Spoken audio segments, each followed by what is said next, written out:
அண்ணனுக்கு சொந்தமா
மேலும் ஒத்திவைக்கப்பட்ட கூட்டமானது வடமாகாண உள்ளூராட்சி அமைச்சரவையினால் 1952 15ஆம் இலக்க விசேட வர்த்தமானம் மூலம் வெளிப்படுத்தப்பட்ட நகர சபையின் கூட்டங்கள் சட்ட ரீதியான முறையில் நடத்துவதற்காக்கப்பட்டுள்ள துணை விதிகளின் ஏற்பாடுகளுக்கு அமைவாக நடைபெறும் என்பதை கௌரவ உறுப்பினருக்கு தெரிவித்துக் கொள்கின்றனர்.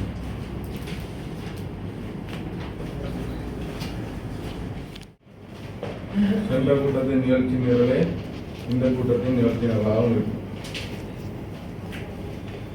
எனவே அதற்கிணங்க சபைகளின் குழுக்களுக்கான உறுப்பினர்கள் நியமனம் கூட்டணிக்க வாசிக்கப்படவில்லை. கூட்டணிக்கு வாசிக்க தேவையில்லை. கடந்த கூட்டணிக்கு வாசிக்கணும். கௌரவ உறுப்பினர் அவர்களே, கடந்த தவிசாளரின் அனுமதி இல்லாமல் பேச வேண்டாம். தவிசாளர் அனுமதி இல்லாமல் பேச வேண்டாம். தவிசாளர் தவிசாளரின் அனுமதி இல்லாமல் பேச வேண்டாம். தவிசாளர் கேட்கணும்ன்ற தேவைகளுக்கு இல்லை. நாங்கள் கௌரவ உறுப்பினர்கள் மக்களால் தெரிவு செய்யப்பட்டு வந்திருக்கிறோம். எங்களுக்கு தெரிந்த உரிமை இருக்கு, பதிலளிக்க வேண்டிய கடமை ஆண்டனி டேவிட்சன் அவர்கள் நிகழ்ச்சி நிரலுக்கு அமைவாக மக்களால் தெரிவு செய்யப்பட்ட அமைதியா இருக்கும்படி கட்டளையிடுகிறேன். அமைதியாக இருக்கும்படி குழப்பம் ஏற்படும் வகையில் நீங்கள் இந்த கூட்டத்தில் செயற்படுவீர்கள். இது குழப்பம் இல்லை. நீங்களாக கூட்டத்தை விட்டு வெளியேற்றுறதுக்காக தகுந்த காரணங்கள் இருக்கணும். மக்களால் தெரிவு செய்யப்பட்டு வந்திருக்கோம். நாங்க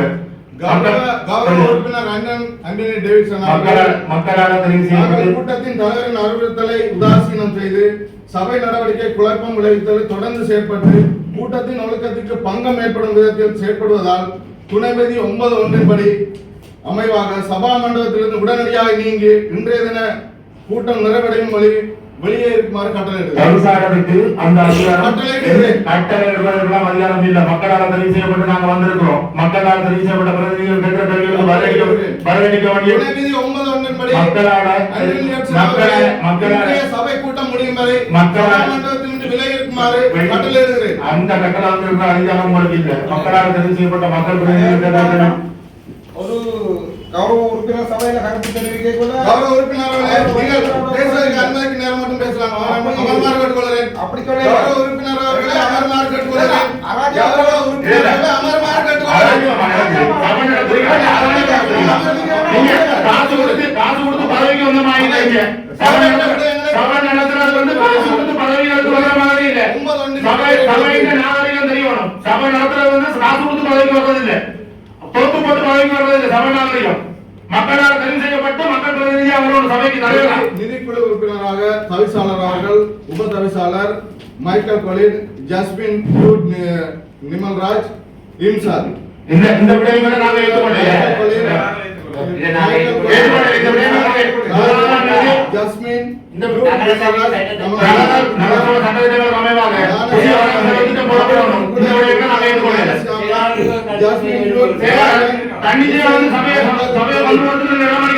வசதிகள் நலன்புரி விளையாட்டு உறுப்பினராக இந்த சபையில குழுக்களை நாங்க ஏற்றுக்கொள்ளல.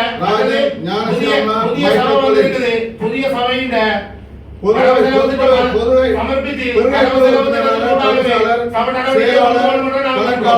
மைக்கேல் கொலின் மற்றும் இந்த விடயங்களை நாங்கள் ஒருத்தரும் ஏற்றுக்கொள்ளல.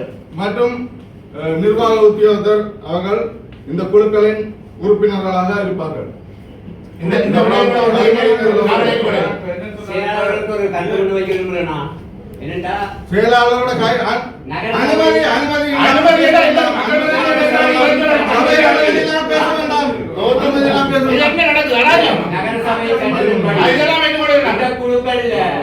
மக்கள் பிரதிகள் உடனே கொண்டு போய் மற்ற குழுக்கள்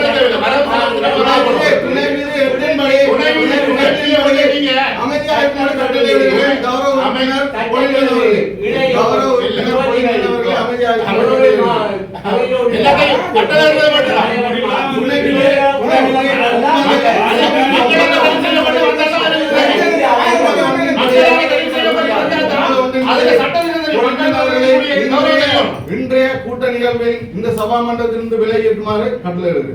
ஒரு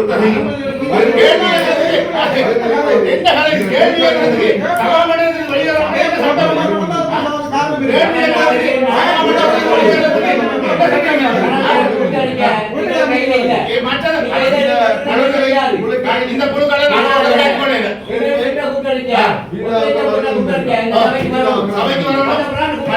இந்த குழுக்களை நாங்க ஒருத்தரும் ஏற்றுக்கொள்ள. முதலாவது எங்களுக்கு புதிய சபை வந்திருக்குது. புதிய வரவு செலவு திட்டம் போடணும். அதுல மக்களுக்கு தேவையான விஷயங்கள் உள்ளடக்கப்படணும். அதுதான் நாங்கள் மக்கள் பிரதிநிதியா வந்திருக்காங்க வேண்டுகோள். அடுத்ததாக புதிய செயலாளருக்கு காசுகளை ஒப்படைக்கும் அனுமதி இந்த விடயங்க சபையினூடாக வழங்கப்படுகிறது. எங்கள் கூட்டத்தில் கடிதம் என்பது நீங்க எப்படி அனுமதி எடுக்கணும்னு சொல்லி அனுமதி அவரால் வழங்கி இந்த விடயங்கள் ஒன்றையுமே நாங்கள் ஏற்றுக்கொள்ள. இந்த விடயங்களை நாங்கள் எழுந்து பேசுமாறு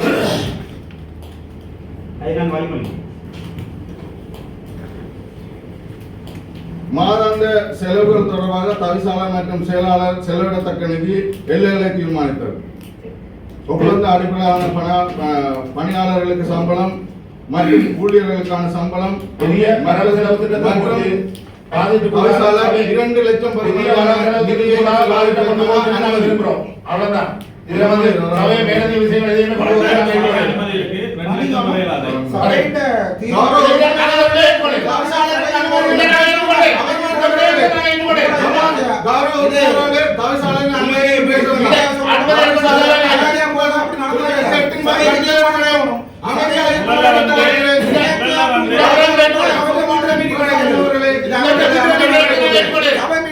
கௌரவ உறுப்பினர்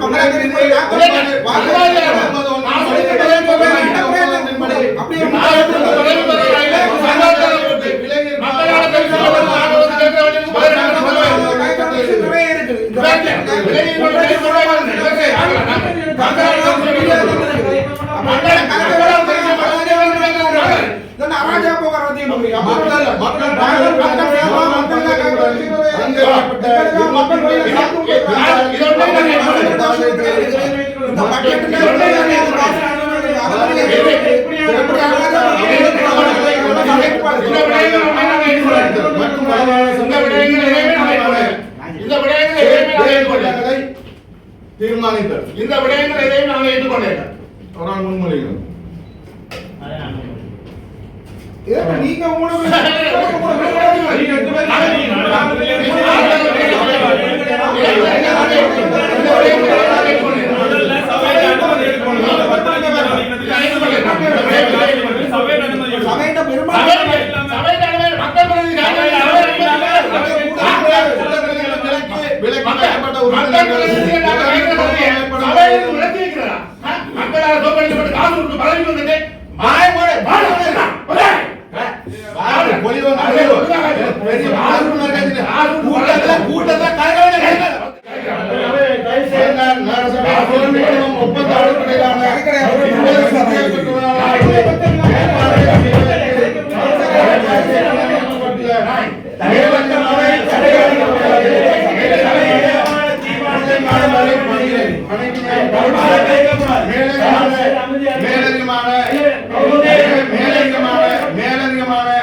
சம்பளம் கொடுத்து சபை அன்னைக்கு முன்மொழியுமாக கேட்டுக்கொள்கிறேன். அங்கே இருந்து முன்மொழின்னு காட்டுவீங்க, அவர் முன்மொழிவர். இதுக்கு என்னத்துக்கு நீங்க வாரீங்க? இதுக்குள்ள என்னத்துக்கு வாரீங்க?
சரியா சபையில சட்டத்தில் நான் வேறு நடத்தி சொல்லி போட்டு அவர் சொல்றாரு. நான் எதிர்காலத்துக்கு மேல் ஒன்று ஸ்கைப் செய்யலாது.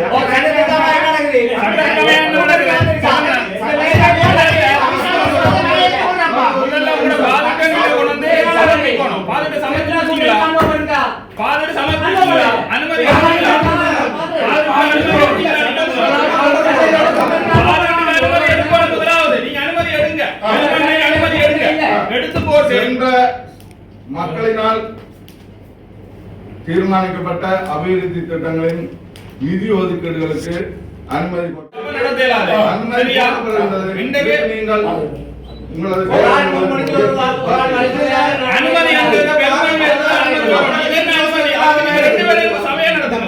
மக்களுக்கு பிரயோஜனமான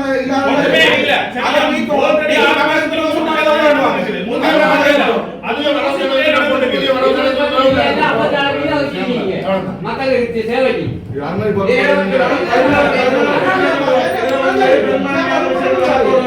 இதுல வந்து இந்த பூங்கா மாடு ஆட்டி கொண்டு கூடாது. இந்த வேலை பட்டத்துல சவுத்பார் பட்டத்துல வேலை காம இருக்கு. 4 மில்லியன் மட்டும் தான் ஒதுக்கி இருக்கு.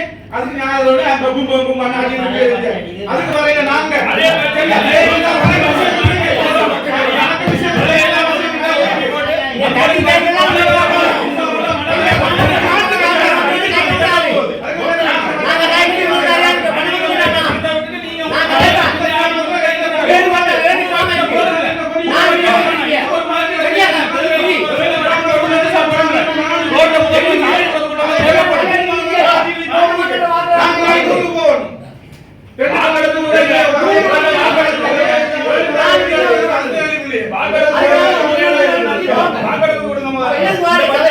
அனுமதிக்கிறதா இல்லையான்னு வாக்கெடுப்பு கொடுங்க.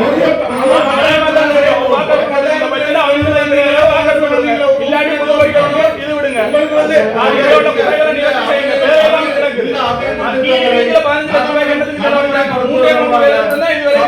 அனுமதி கோரப்படுகின்றது. அதற்கு வாக்களிக்க உங்களது வாக்களை செலுத்துமாறு இருக்கிறது. இந்த பாதையை நடைமுறைப்படுத்துவதற்கும் அபிவிருத்தி திட்டங்களை நடைமுறைப்படுத்துவதற்கும் சபையின் அனுமதியை கோரி வாக்களிக்குமாறு இருக்கிறது. இந்த இந்த இந்த பாதுகாப்பு சம்பந்தமாக பேசணும்னு யோசிக்கிறேன். என்னன்னு சொன்னா சரி, யாரோ உறுப்பினர்கள் எழுந்து பேசினார்கள். எழுந்து பேசுமாறு கேட்டுக்கொள்கிறேன். கட்டளை எழுதியின்படி எழுந்து பேசுமாறு கேட்டுக்கொள்கிறேன்.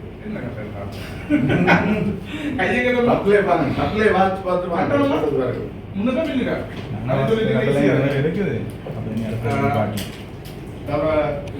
அனைவருக்கும் தெரிவித்துக் கொண்டு இந்த பாதுகாப்பு சம்பந்தமா என்ன சொன்னா இந்த பாதுகாப்புல கிட்டத்தட்ட 54 மில்லியன் நீங்க வந்து ஒதுக்கிருக்கீங்க. இந்த 54 மில்லியன்ல வந்து மக்களுக்கு பயனற்ற கணக்கு விடயங்கள் உருவாக்கப்பட்டது. உதாரணமா வந்து அங்க பாப்பாங்கோட்ட அந்த குப்பை கொட்டுற இடத்துக்கு நீங்க வந்து ரோட் போடுறதுக்கு 1 மில்லியன் 10 மில்லியன் நீங்க 10 லட்சம் ரூபாய் ஒதுக்கிருக்கீங்க.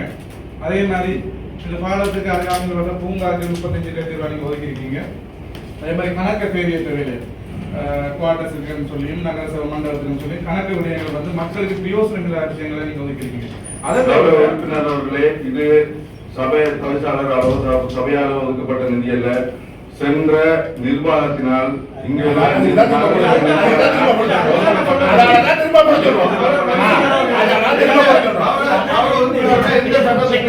புதிய பாதைகள் போடணும்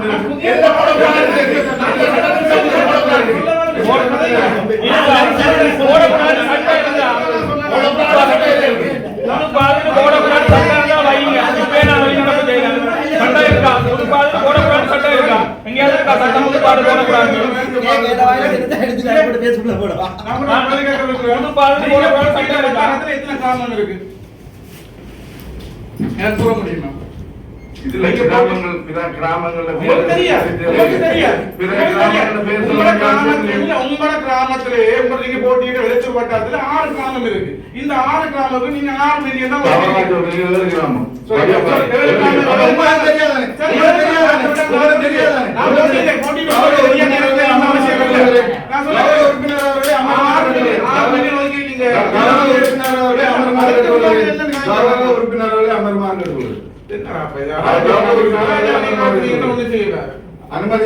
அனுமதியின்றி கௌரவ உறுப்பினர்கள் பேசுவதை தவிர்க்குமாறு கேட்டுக்கொள்கிறேன். கட்டளை விதி 8 படி, துணை விதி 8 படி அனுமதியின்றி பேசுவதை தவிர்த்துக் கொள்ளுமாறு கேட்டுக்கொள்கிறேன். அப்படி சட்டப்படி நீங்க கூட்டம் நடத்தினா எங்களுக்கு சட்ட கூட்டணிக்கு மந்திரி கொண்டு போயிட்டு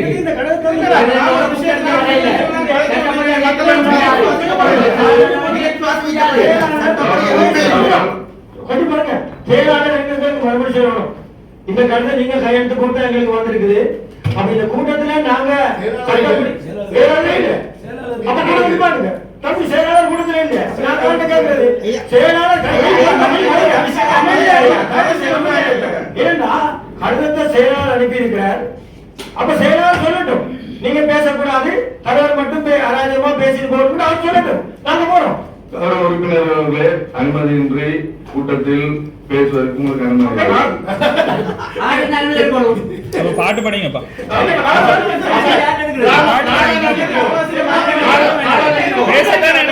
பாட்டு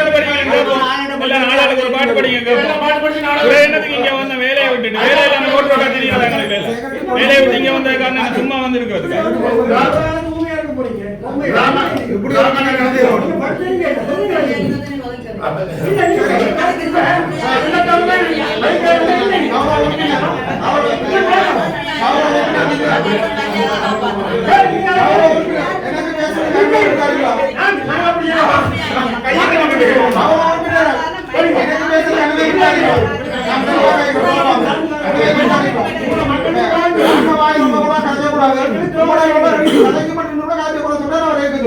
நாங்கள் வாயிலிருந்தா இரு வெளியே ஓடுறோம். எனக்கு பேசுறதுக்கான இந்த பட்ஜெட் பற்றி நான் மக்களுக்கு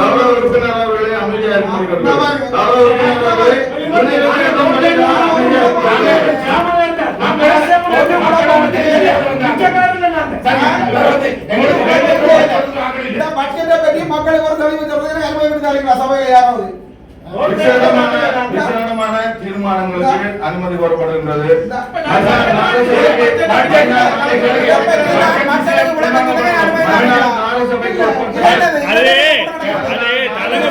சொல்லி அனுப்பிடுவாங்க, அப்படி செய்யுங்க.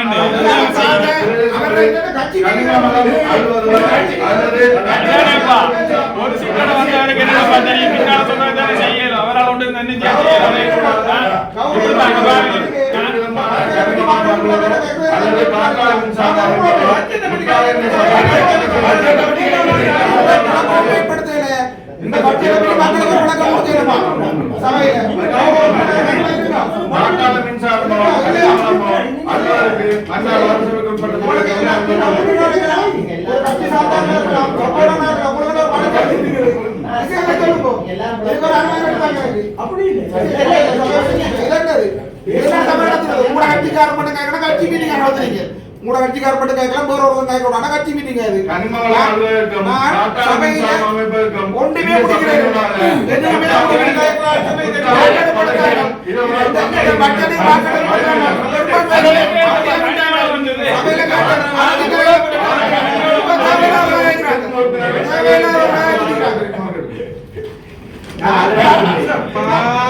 கூட்டத்தின் நிகழ்ச்சி